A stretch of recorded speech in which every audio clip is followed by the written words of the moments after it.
laawol kisal ko laawol peewal e ɓantal. Lillahi ala kulli hal wa na'udhu bihi min ahwali ahli ad-dalal wa nas'aluhu al-'afwa wal 'afiyata wal mu'afata ad-da'imata fil hali wal mali wal ma'al wa na'udhu bihi min fitnati al-mahya wal mamati wa fitnati al-masih ad-dajjal wa khuruji an-nisa'i an ta'ati ar-rijal. Nahmaduhu ta'ala wa huwa al-kabir al-muta'al wa nashkuruhu 'azza wa jalla ala ni'amihi wallahu yahfazuha 'alaina min az-zawal. Inna Allaha la yughayyiru ma biqaumin hatta yughayyiru ma bi anfusihim wa idha arada Allahu biqaumin su'an fala maradda lahu wa ma lahum min dunihi min wal. Wa nashhadu an la ilaha illa Allah wahdahu la sharika lahu 'alimus sirri wal jahr wa bi yadihi al-khalqu wal amr.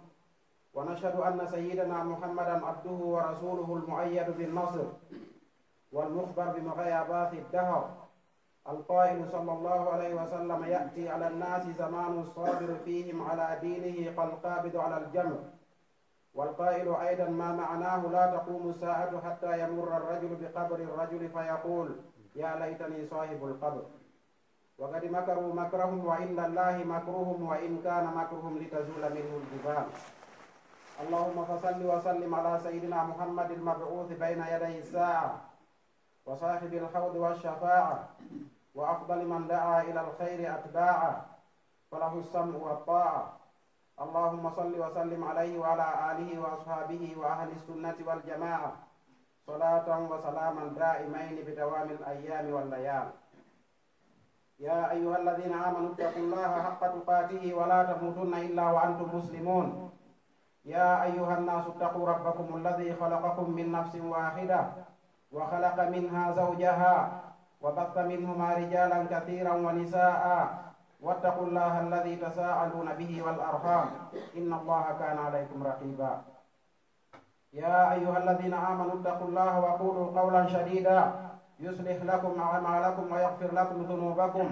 ومن يطع الله ورسوله فقد فاز فوزا عظيما. عباد الله أوصي نفسي وإياكم بتقوى الله. واعلموا أن خطبتنا اليوم في حضراتكم هذا تدور حول فساد الزمان فيما نعيش عليه الآن. أيها الناس بادروا بالأعمال الصالحات فتنا كقطع الليل المظلم يصبح الرجل مؤمنا ويمسي كافرا. واعتصموا بحبل الله جميعا ولا تفرقوا فيفرق الله قلوبكم. وتمسكوا بالقرآن باطنا وظاهرا وأطيعوه ناهيا وآمرا. ولا يفتننكم الذين كفروا عن الإيمان فيبيع أحدكم دينه بعرض من الدنيا قليل فيصبح خاسرا. ولا تكونوا من الذين اتخذوا دينهم هزوا ولعبا وغرتهم الحياة الدنيا حتى صار عالمهم فاجرا وعابدهم ماكرا. وسكنتم في مساكن الذين ظلموا وتبين لكم كيف فعلنا بهم وضربنا لكم الأمثال. إن يتي الله سبحانه وتعالى en yetti Allah hando e yettede e kala alhaali en mawninimo kanko hana mawninede e kala alhaali. Miɗen toro Allah subhanahu wa ta'ala yo Allah dando en bone majjire e alhaaliji majjuɓe. En turiki Allah subhanahu wa ta'ala yo yaafo en yaafande duuminde ka ɓeynguure e ka jawle e ka ruttorde.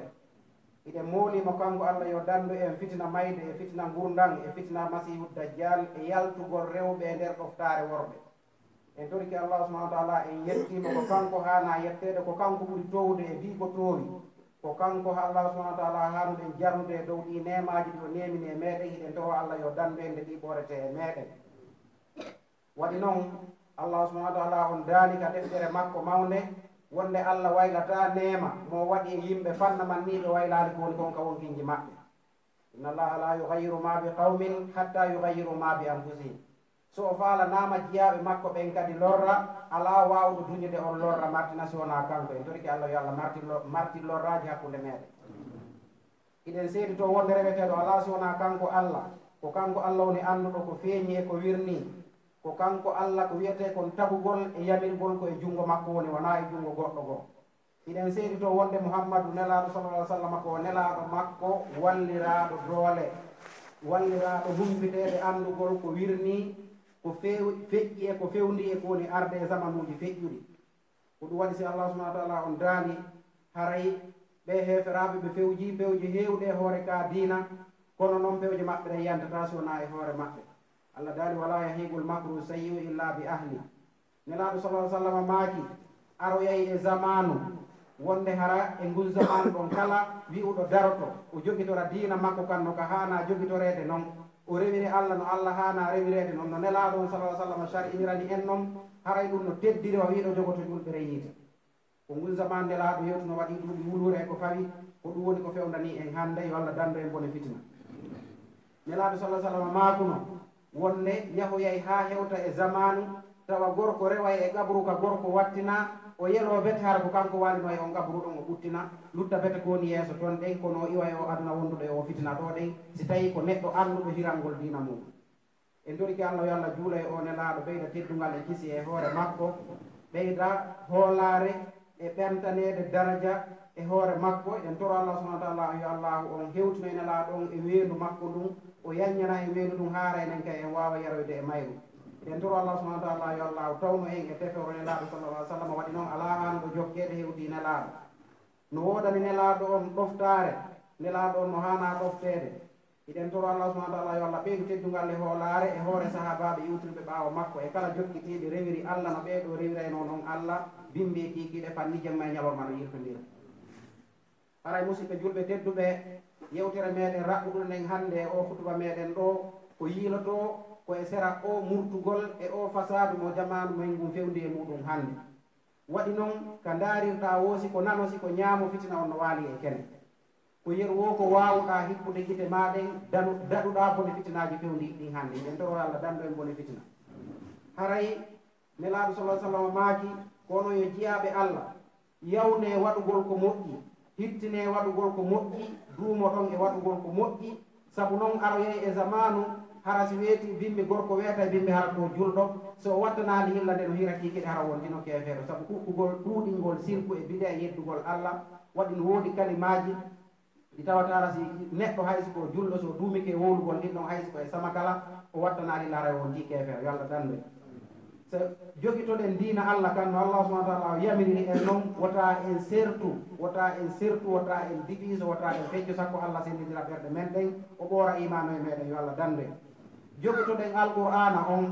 ko nde yamiri en e ko nde haaɗi en woɗɗitoɗen e bipiiji ɗe Allah subhanahu wa ta'ala haaɗi en rentiniri en alqur'an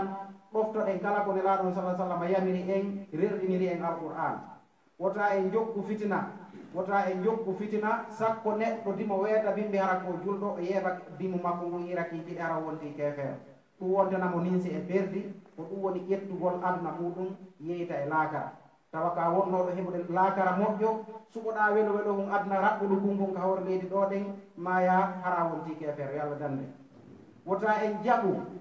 en jaɓu wattade e heeferaɓe jokkuɓe ɗi fitinaji maɓɓe tawɓe kaɓe woni wo kamɓe bimbi kikiɗe dewal maɓɓe ngal ko weeli e foti ko ɗum Allah daali ka qur'an maɓɓe ka qur'an makko wala takunu kalladina ittakhadhu dinahum la'iban wa lahwan wala yaghurrannakum alhayatu dunya wala yaghurrannakum billahi algharur Allah daali wota on jaɓu gurdan aduna fitina on wota on jaɓu mayde fitina on wota on jaɓu wattade ɗe jogitiɓe diina muɗum fijindaru e jalnori ha gurdan aduna hoodi ɓe ha janguɓe maɓɓe ɓen wonti ɓurɓe e bewde janguɓe maɓɓe ɓe namajjuɓe goyi janguɓe maɓɓe ɓen kamɓe yeeɓuɓe diina maɓɓe kanko ɓen ɓuri e bewde ha joni noon wonti wi'etenoɓe ko ɓe wonno rewoɓe ka diina maɓɓe ɓen ɗon wontino ko ɓen ɗo woni janfotoɓe nelaaɗo sallallahu alaihi wasallam maakuno ɗum ɓe maaki aroye e zamanu tawa neɗɗo on so wowli gonga ko yo fenne so wowli fenande o gogine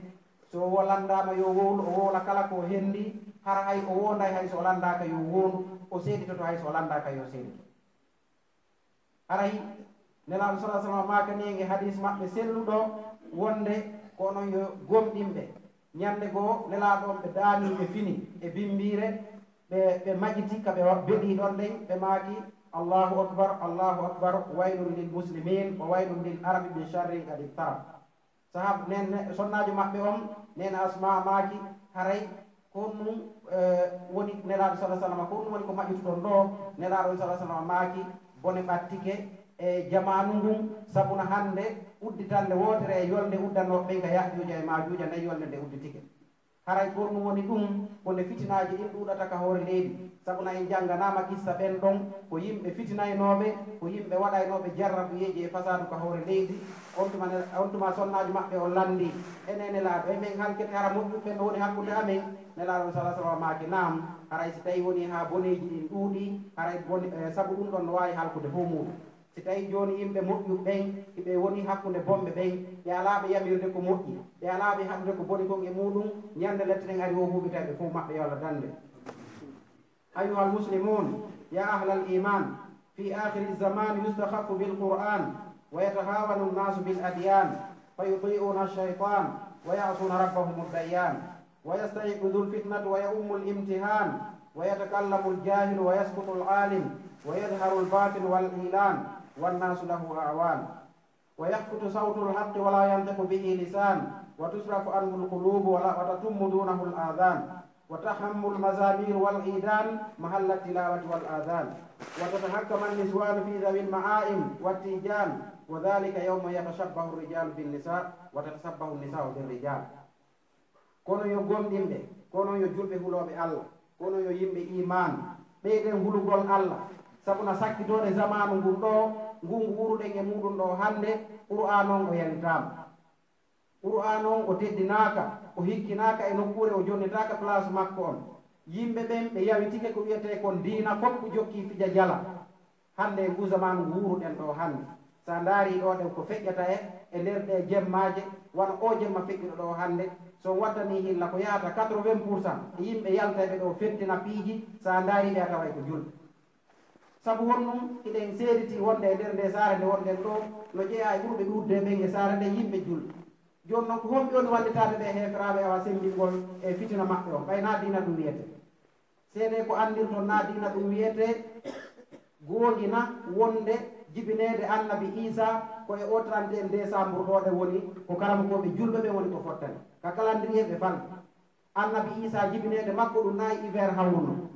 so daari ka sarhude imam ibnu jariri tabari ka tafsir suratu mariam imo yanñiɗo moƴƴa o yewti wonde ko Allah on daali ɗon ɗen wa huzzi ilayki bi jiz'in nakhlati tusaqitu alayki rubaban janiya yo nene mariama nangu jullere tamaro nden ɓe dimba jullere tamaro nden futtina e maɓɓe tamaroje ɓenduɗe hay si tawi muujisa waɗi wonde jullere tamaro nden ko yorunode kono no woodi e karamokoɓe wi'uɓe wonde ɗum ko waɗno ko fewno dabbude tamaro musidɓe julɓe tedduɓe est ce que ko fewno o tamaro ɓendata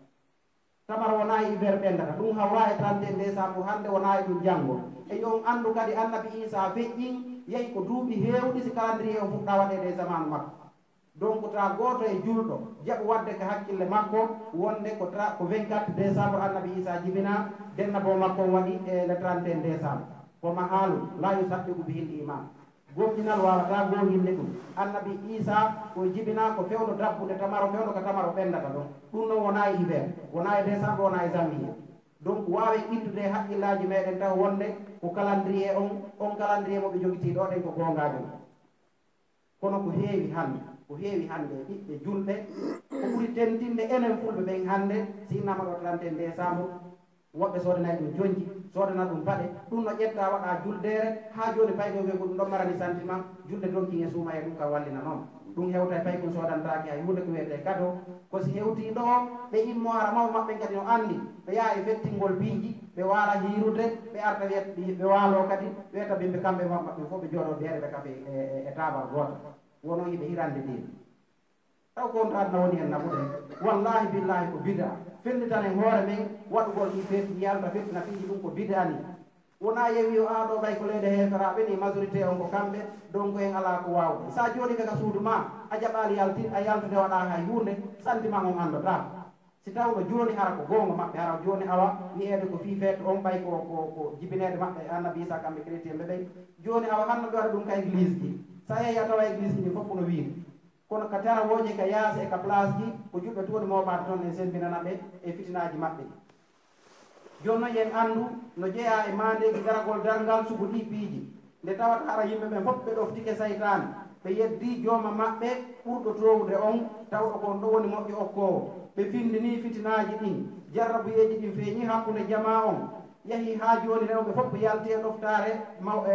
worɓe muɗum fayɓe yalte ɗoftare mawɓe muɗum kala ko andunoɗa ko tawata hara ko ɗum ɗo woni gonga on ɗengal susta wolde ɗi kala ko tawi ko ɗum ɗo woni majjere e bewre ɗum ɗon ko heferaɓen e hikkina yeeso e muɗum hiɓe ɗowa yimɓe ɓen hiɓe naɓiraɓe kala kaɓe naɓiri nokkuli ka tawno ko ɗon fottete alqur'ana jange inde Allah jante noddine ɗum wontiɗo nokkuli joni ka fottete fije ka Allah yette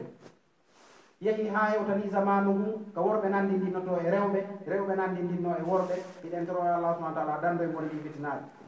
أيها المسلم كيف بك أيها المسلم إذا رأيت شبها مطاعا وهوى متبعا وإيجاب كل ذي رأي برأيه ووسد الأمر إلى غير أهله واتخذ الناس رؤساء جهالا فأفتوهم بغير علم فأضلوا وأضلوا وكذلك يفعل الأهل بجهل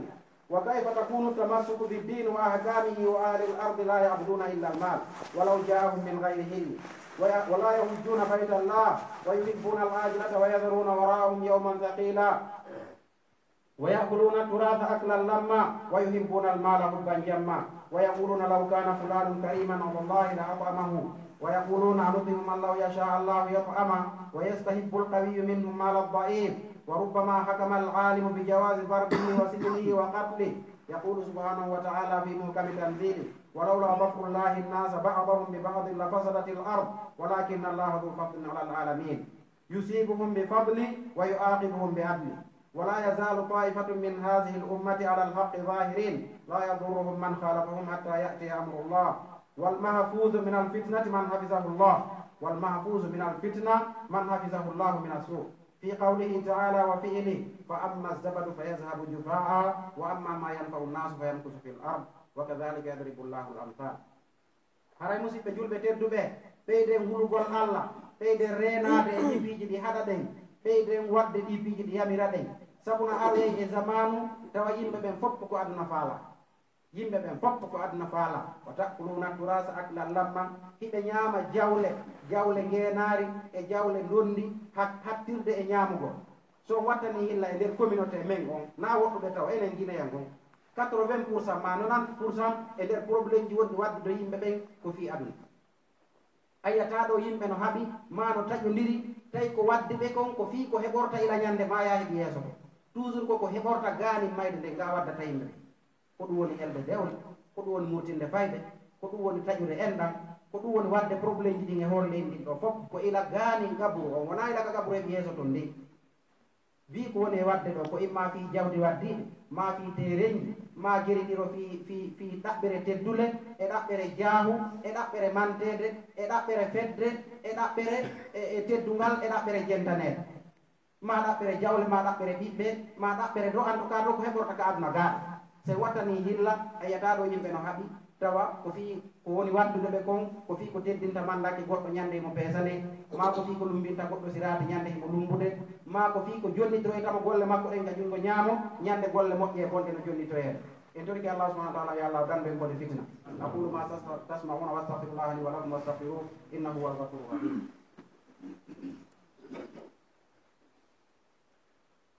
laawol kisal ko laawol peewal e ɓantal الحمد لله رب العالمين والعاقبة للمتقين ولا عدوان إلا على الظالمين يا عباد الله أيها المؤمنون أيها المسلمون ليست الفتنة أن تصاب في مالك وفي نفسك أو البنين وإنما الفتنة التي يستعاذ بالله منها هي المصيبة في الدين وأعظمها أن يهل الشك محل اليقين وأن يخرج الأمر من يد الصالحين فيصبح المنكر معروفا والمعروف منكرا ويستبد بالأمر أهل الظلم من العلماء والسلاطين ومن أعان ظالما بباطل ليظهر به حقا فقد برئ من ذمة الله وذمة المرسلين وفي الحديث عن الصادق الأمين إذا عظمت أمة الدنيا نزعت منها هيئة الإسلام وإذا ترك الأمر بالمعروف والنهي عن المنكر حرمت بركة الوحي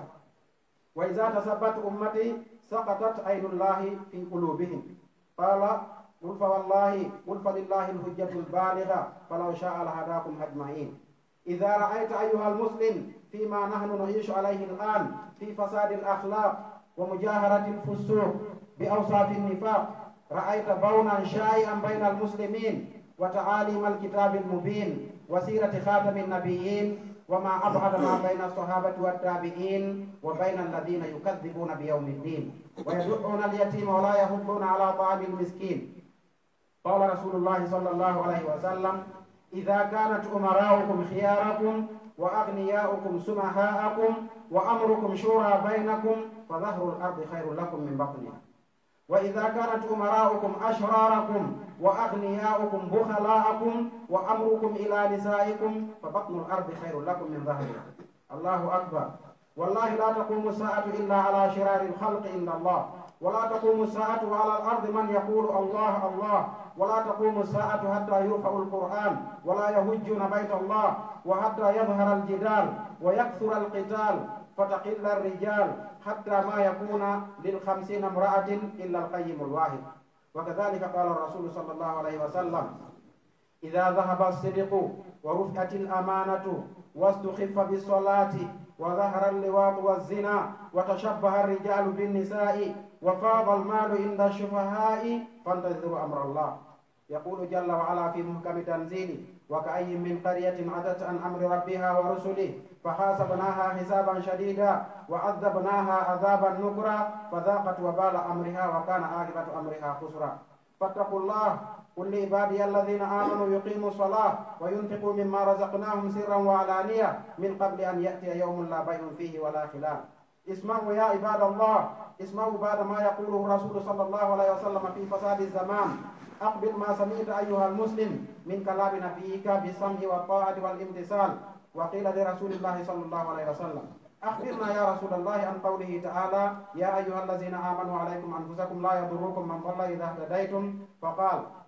ائتمروا بالمعروف وانتهوا عن المنكر. إذا رأيت شبها مطاعا وهوى متبعا ودنيا معثورة وإيجاب كل ذي رأي برأي فعليك بنفسك ودع عنك أمر الأوام. فإن من ورائكم أيام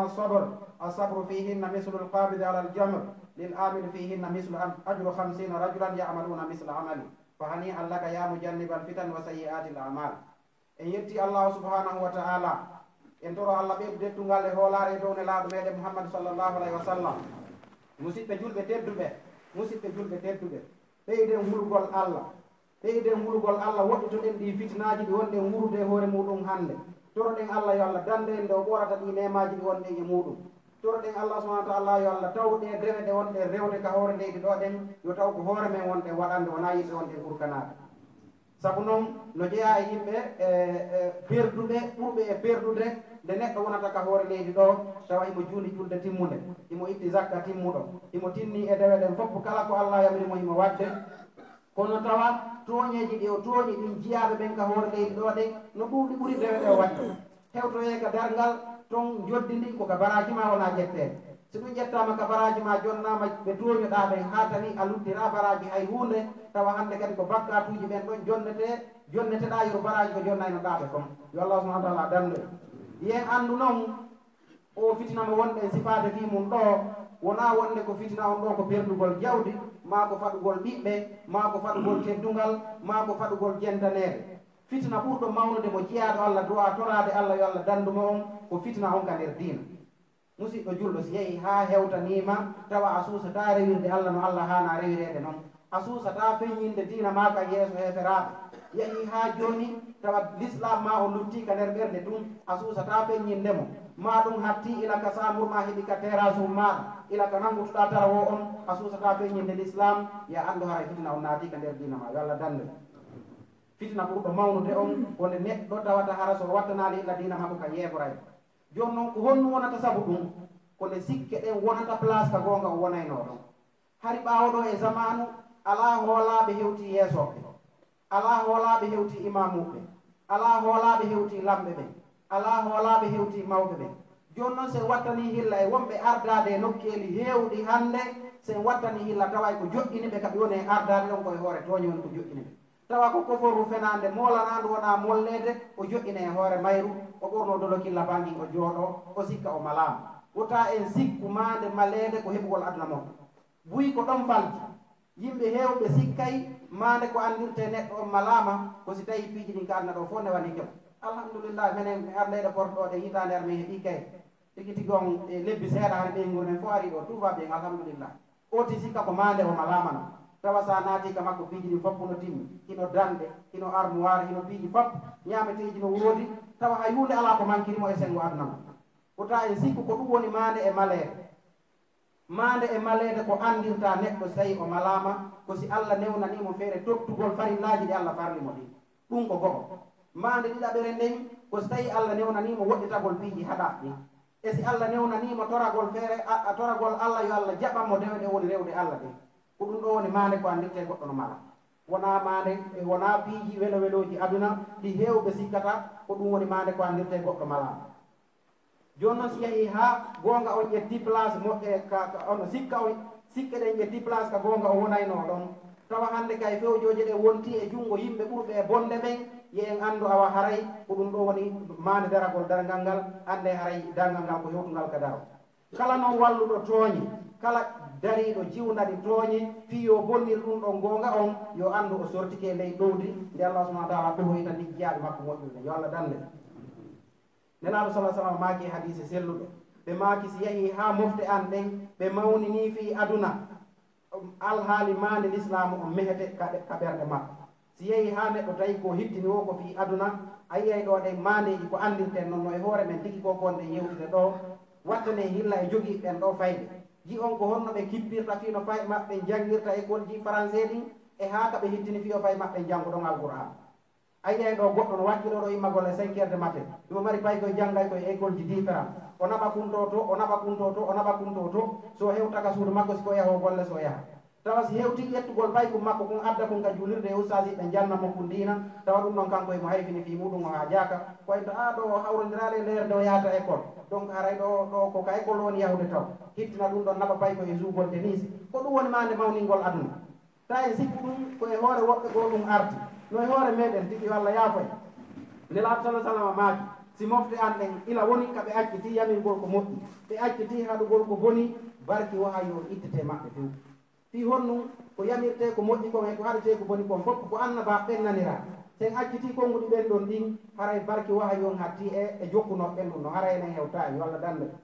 ɓe maaki kadi si woni ha yeehi ha tawi mofte an ɗen joni koɓe ɓuuri mawninde ko fi heɓugol beloɗe aduna ɓe tertike fi laakara on haray hande kadi ɓe yiwi e ley gayna ko Allah ko ɗum watta si hewɓe ɗo yeeɓa juuɗe toro Allah haronka ɓenna min mi anda ko ɗum waɗi ko jori Allah o Allah jaabinta dartu hoorema ko an waajoto hoorema fanna man ni goɗɗo no waajade ma fanna man ni ko yimɓe ɓe wonma waajade an tun a jooɗaki waajiɗa hoorema haray afe walto waajotoɓen waajike ha saydi bayanaji waɗama ha hito lamni sa darti alhaaliji men ɗin a taway ha joni muradu ɗum fayda kota ñalli wade hunde sanza yo Allah yaafoy ko ɗum waɗi si allahu on daali qul falillahi lhujjatul baligatu falaw sha Allah hadakum ajmain ko allah o jogi hujja timmuɗon simo falano o fewnayno en hen fof joni noon sa darti alhaaliji ko wuruɗen ɗo hande ila e jikkuji yimɓe ɓoyliɗi hangal hunnugol aadi sifitorgol sifaji naafiƴi yaagal jokkugol mbeleɗe aduna e yaltugol e ley ɗoftare yimɓe moƴƴuɓe fewɓe ɓen a tawa hiɗen woɗɗodiri ko sahabaɓe wonno sa daari alhaaliji sahabaɓe no wurirno noon hakkude maɓɓe e ɓurɗo moƴƴude e nelaɓe ɓen a daari hakkude ko yimɓe won wuruɓe jamanu men ɗo hande fennuɓe ñalande joddi diina duñayɓe alyatima hattirde duñugol a taway en woɗɗitaki e sifaji nelaɗo sa sallam makunoɗi aroyay e zamanu tawa yimɓe ɓen haajata ko diina yewde mawɓe meɗen Fuuta moƴƴuɓe feƴƴunoɓen e maɓɓe ɓe torotono Allah wa taala tawno ɓe ngu zamanu ɗo no fanɗi e men ɗo ɗen mo tawatanoɓe ko mama soro muɗum makayno jamanu no aroyde o to Allah tawno e ngu ɓe makayno aroyay e saahi tawayi ay keesuwal no wowla fay koye jala ko ɗum woni ɗi radio ji e ɗi téléji ko fewndi hande on tuma ɓe anda ɗum kono Allah andinnoɓe ɓe maaki Allah dando en menen zamanu no aroyde o to Allah tawno e ngu awa enen kay hewtanoye en ɗo taragol Allah wa taala tawno e zamanu aroyay sabu honnum darten no ɗoftorɗe mawɓe meɗen eno ɓiɓɓe meɗen ha ka ɗofti en comportement wonɗo hakkude meɗen e mawɓe meɗen ila e yurmede heeɓi e teddungal daren hakkude meɗen e ɓiɓɓe men ɗo so tawi ko gotum ko pratique direct ala ñawlini joni noon nelaɗo salah sallam ano maaki e hadis maɓɓe selluɗo Abu Hurayra filli ɓe maaki fannaman ni no woni yeesoɓe mon ɓen koɓe suɓi ɗon ɓen tawa ko ɓurɓe moƴƴude e mon ɓen tawa kadi ɓurayɓe hokkude ɓen e moɗon ko ɓurɓe jogade jawdi ɓen tawa fewjoje mon ɗen no newi hakkude moɗon haray ko nde wuuro toon ka hoore leydi ɓuuri o moƴƴande e ɗi nde wattinte ɗon e nder mayri kono si yeehi ha woni hooreɓe mon ɓen ko ɓen ɓuuri bonde patron ɓe ɓen ko ɓen ɓuri wuddude fewjoji mon ɗen fof wonti e junngo sonnaɓe mon ɓen haray ko nde wattinte ɗon ka nder leydi ɓuri o moƴƴan leydi ndi wuro ton e hoore may mi sikki ko ɗum fewnani en hannde yo Allah yaafoy nelaaɗo sallah sallam maakuno dargal ngal darotako sona e hoore yimɓe ɓurɓe e bonde ɓen ɗum nde dargal ngal no daro tawa luttaka hoore leydi ɗo noddowo Allah luttaka hoore leydi ɗo ɗe ñaawirowo ko Allah shari ini ɓe maaki nde dargal ngal darotako hara qur'ana no ñaawireede nde hewtaka dargal ngal daro a tawa e qur'ana o haccitanoma ñaawireede yimɓe ɓen accima hajjode ka suudu Allah hay si ɓe mari jawdi tawa sonko e bewre ɗuuɗino hibbugol ƴiiƴe ɗuuɗino worɓe ɓen fanɗino haa tawa so tawi rewɓen e worɓe ɓen mesirama a tawa si tawi koyo ɓe sende haa fota a tawa e gorko kala heɓa e rewɓe 50 jaraɗo maakinde no hewtoya ka dargal daro a tawa e luttana rewɓe ɓen si wona nde tawata haras koyo sende fota a tawa e gorko goto kala heɓa e rewɓe 50 hakke ko tawi worɓe ɓen wartidiri haa ɓe lanni fayda joni ko rewɓe to lutte aduna ka yahi noon haa hewti to woharay ko fitinaji ɗi woni e hoore leydi yo Allah dande masibo fitina nelaɗo sallah sallam maaki si yehi haa hewti noon joni ko worɓe nandi ndinnoto e rewɓe jawle ɗen ɗuuɗi e junngo yimɓe jofoɓe ƴettayɓe jawle funsira no funsiri o haray fandadiru amrallah haray haɓɓite dargal ngal ko ɗum Allah daali e aya Allah daali wakka ayen min qaryatin atat an amri rabbiha wa rusuli fa hasabnaha hisaban shadidan wa adabnaha adaban nukra heewi ca e ɗuuɗuɗe mawnitiɗe e dow yamirore Allah nden kono wonno komin yagginiri ɓe ko hasbugol ɓe hasibore sattude lettaɓe lette añiniɗe ɗe julɗo woyalaki yo Allah dande joni noon ndaren alhaali meɗen on si tawi woni enen ɓe jeeyaɓe hannde wuruɓe ka hor leydi ɗo ɗen hannde si tawi ɗi fitinaji ala hakkunde men gaasi no woodi sen darti en tawa no woodi joni ko ɗum Allah on daali fi yo heɓu ka julɓe ɓen wawa fittude gonɗi Allah daali golli ibadi alladina amanu yuqimu salat wa yunfiqu mimma razaqnahum sirran wa alaniya min qabli an yatiya yawmun la bay'un fihi wala khilal Allah daali ko an yonelaɗo yetto jeeyaɓe Allah ɓe yoɓe ñiiɓin julde yoɓe ɗuɗɗin ittugol sadaka kene e gundo feeñi e wirni hande ñalande nde hewtata nde tawata hara ngingo ala e muɗum yaati yaagal ala waɗi noon an e goɗɗo ko welduɗon o koko hoore leydi ɗo ƴettata e nere o kam ñande hewtoyaka darngal hay si tawi an a timmini baraji ko naatoyama alijanna hara hiɗa luttiri kadi hay ko 100 kilo baraji a ƴettata ɗon hay 1 kilo baraji lelitana nena goto ma fi yo yaadu ka alijanna ɗin ɗo mankini ɗon ɗen lutti si Allah o yaaboto kono aynata ɗo joni awa min ɓay miɗo mari baraji boyi déjà miɗo ɗiɗo yonay komi naati alijanna ha lutta joni habbon ɓeydi tan e 5 kilo fiyen yaadu ka alijanna hara metti alima ɗum ala to ko ɗo o lellitanta goɗɗo paasi fi yon yaadu ɗum naka sirati en toroyo Allah o yaafoy jeeyaɓe Allah ɓeyde ɗoftade nelaɗo sallllahu alayhi wa sallam ɓeyde jentade koko nelaɗo sallah sallam yamiri en fi bonugol ngu zamanu ngu fewniɗen ɗo hande ɓeyden laɓɓinde hanniyeji men ɗi gollen ko moƴƴi ɓeyden ɗuytugol fenade e tooñe hakkude meɗen ɗuyten mawnintinnare hakkude meɗen ɗuyten bewre e ƴaggugol rewɓe e dow moodi maɓɓe e ƴaggugol fayɓe e dow mawɓe maɓɓe ɗuyten ɗum hakkude meɗen sabu noon nelaɗo makono ara e zamanu tawa mo wowli gonga ko yo fenne tawa ko ɓuray ɗo wadde goforu fenade ɓurnu jande ɗum ko ɗon hollete jonne kala ko faala o teddine ayi ay neɗɗo no seedi to hay so landaka yo seedi neɗɗo on iyahi mo wonda hay so landaka yo wonda si yimɓe ɓe wiyama yoɓe ittu sadaka ɓe menen ɓe ñamminta ɓe sella no falno ñamminde ɓe o ittano ka mangu makko ɓurgo e teddude o ñammina ayuhal muslim qabil ma samita ayuhal muslim min kalami nabiyika sallllahu alayhi wa sallam bi sam'i wa taa nelaɗo sallah sallam ɓe landano ɓay woni sahabaɓe landike ɓe ɓen nelaɗo firanemen o aya ka Allah daali ɗon ka Qur'an wonde o majjuɗo lorrata o si tawi onon on feewi nelaɗo sallah sallam maaki yamodire ko moƴƴi hakkude moɗon haɗodire ko boni hakkude moɗon sa yeehi noon ha a yii joni jama on fof jokki mbeleɗe goto kala ɗoftike mbeleɗe wonki muɗum goto kala mantori feere mum nden menen ko menen woni kaari en ko menen woni ɗi kaari en goto kala hoolori feere mum nden jaɓali jippintinnande oya beleɗe goto kala jokki suɓike aduna tun tawa goto faalaka heɓugol moƴƴere ilaka kaburu heeɓi yeeso fof ko faala ko ilaka kaburu heeɓi gaani nga ɗon haara hande kadi waɗɗikema jokkugol wonki ɗum yamir fanni ko moƴƴi no lutti haɗu fanni ko boni no waɗeɗa so tawi noon sa yamiri jaɓaka a haɗi accaka wama ala rasulillah balagul mubin a fawakina ɗon si wona yettingol ɓangina joni haray hande kadi ka hewti ɗon o haray waɗɗike ma jokkugol hoore ma e ɓeygure mum ma e yeru wo wawɓe ɗoftade jokkama sabu noon aroyey e zamanu tawa kala wiɗo rewiray Allah no hana rewirede noon haray ɗum no sattiri wa wiɗo tamay ɗumɓere yiite wono jantorɗe noon naani فنعوذ بالله من شرور أنفسنا وسيئات أعمالنا ونسأله الهدى والتوفيق والعصمة من الضلال. فاتقوا الله يا عباد الله وقولوا ربنا لا تجعلنا فتنة للذين كفروا واغفر لنا ربنا إنك أنت العزيز الحكيم. وتوبوا إلى الله قبل أن تموتوا واعلموا أن الله سريع العقاب وأنه لغفور رحيم وإنه لغفور رحيم. وكفوا عن الحرام جوارحكم وطهروا قلوبكم فإنها محل نظر الله وهو لا ينظر تعالى إلا إلى قلب سليم. وأصلحوا ذات بينكم وتمسكوا بدينكم ولا يفتننكم المال والهوى والشيطان الرجيم. قولوا ربنا ظلمنا أنفسنا وإن لم تغفر لنا وترحمنا لنكونن من الخاسرين. لا إله إلا أنت سبحانك إنا كنا من الظالمين. اللهم ارنا الحق حقا وارزقنا اتباعه وارنا الباطل باطلا وارزقنا اجتنابه. اللهم انا نسالك الجنه وما قرب اليها من قول وعمل ونعوذ بك اللهم من النار وما قرب اليها من قول وعمل. اللهم اهدنا فيمن هديت وعافنا فيمن عافيت وتولنا فيمن توليت وبارك لنا فيما اعطيت وقنا واصرف عنا شر ما قضيت فانك تقضي ولا يقضى عليك انه لا يذل من واليت ولا يعز من عاديت تبارك ربنا وتعاليت. ربنا آتنا في الدنيا حسنة وفي الآخرة حسنة وقنا عذاب النار. ربنا لا تزغ قلوبنا بعد إذ هديتنا وهب لنا من لدنك رحمة إنك أنت الوهاب. وقوموا إلى صلاتكم يا عباد الله. لا والكسل كلا والبي والإبانتال